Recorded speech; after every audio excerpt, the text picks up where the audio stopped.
ನಮಸ್ತೆ ವೀಕ್ಷಕರೇ, class 1 news ಟಿವಿಗೆ ಸ್ವಾಗತ. ಈ ದಿನದ ಪ್ರಮುಖ ಸುದ್ದಿಗಳು. ದೇವನಹಳ್ಳಿ ತಾಲೂಕಿನ ಗೊಡ್ಲುಮುದ್ದೇನಹಳ್ಳಿ ಗ್ರಾಮ ಪಂಚಾಯಿತಿ ವ್ಯಾಪ್ತಿಯ ಭಟ್ರೇನಹಳ್ಳಿ, ವೆಂಕಟನಹಳ್ಳಿ, ಎ ರಂಗನಾಥಪುರ, ಚಂದೇನಹಳ್ಳಿ, ನಾರಾಯಣಪುರ, ಚಿನ್ನವಂಡಹಳ್ಳಿ, ಗೊಡ್ಲುಮುದ್ದೇನಹಳ್ಳಿ ಗ್ರಾಮಗಳಿಗೆ ಸಿಸಿ ರಸ್ತೆ, ಚರಂಡಿ ಕಾಮಗಾರಿಗೆ ಆಹಾರ, ನಾಗರಿಕ ಮತ್ತು ಗ್ರಾಹಕ ವ್ಯವಹಾರಗಳ ಸಚಿವ ಕೆಎಚ್ ಮುನಿಯಪ್ಪ ಚಾಲನೆ ನೀಡಿದರು. ದೇವನಹಳ್ಳಿ ಪಟ್ಟಣದ ಡಾಕ್ಟರ್ ಬಿಆರ್ ಅಂಬೇಡ್ಕರ್ ಭವನದಲ್ಲಿ ಏರ್ಪಡಿಸಲಾಗಿದ್ದ ಸಂತಕವಿ ಕನಕದಾಸರ 537ನೇ ಜಯಂತ್ಯೋತ್ಸವ ಕಾರ್ಯಕ್ರಮ ನಡೆಯಿತು.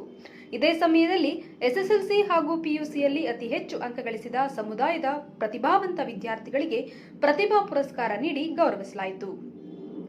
ತಾಲೂಕಿನ ಭುವನಹಳ್ಳಿ ಗ್ರಾಮದಲ್ಲಿ ಓವರ್ ಹೆಡ್ ಟ್ಯಾಂಕ್ ಮತ್ತು ಸರ್ಕಾರಿ ಶಾಲಾ ಕಟ್ಟಡ ಸಚಿವ ಕೆಎಚ್ ಮುನಿಯಪ್ಪ ಹಾಗೂ ಗ್ರಾಮ ಪಂಚಾಯಿತಿ ಅಧ್ಯಕ್ಷೆ ಉಮಾ ಮುನಿರಾಜ್ ಇವರುಗಳ ಸಮ್ಮುಖದಲ್ಲಿ ಉದ್ಘಾಟನೆ ನಡೆಯಿತು.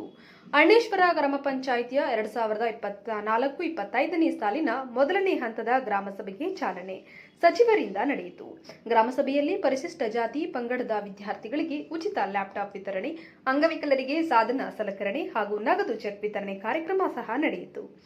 ಈ ಸಂದರ್ಭದಲ್ಲಿ ಅಣ್ಣೇಶ್ವರ ಗ್ರಾಮ ಪಂಚಾಯಿತಿ ಅಧ್ಯಕ್ಷೆ ಉಮಾ ಮುನಿರಾಜು, ಬಯಪ್ಪ ಅಧ್ಯಕ್ಷ ಶಾಂತಕುಮಾರ್, ಜಿಲ್ಲಾ ಪಂಚಾಯಿತಿ ಮಾಜಿ ಸದಸ್ಯ ಕೆಸಿ ಮಂಜುನಾಥ್, ಗ್ಯಾರಂಟಿ ಅನುಷ್ಠಾನ ಜಿಲ್ಲಾಧ್ಯಕ್ಷ ರಾಜಣ್ಣ, ತಾಲೂಕು ಅಧ್ಯಕ್ಷ ಸಿ ಜಗನ್ನಾಥ್, ಗ್ರಾಮ ಪಂಚಾಯಿತಿ ಮಾಜಿ ಅಧ್ಯಕ್ಷ Chandrashekar, SP Muniraj, Prasannakumar, MN Rajanna, EO Srinath Gowda, PDO Gangaraj ಹಾಗೂ ಇನ್ನು ಹಲವಾರು ಮುಖಂಡರುಗಳು, ಅಧಿಕಾರಿಗಳು ಉಪಸ್ಥಿತರಿದ್ದರು. ವರದಿ ರಾಜು ಗೌಡ.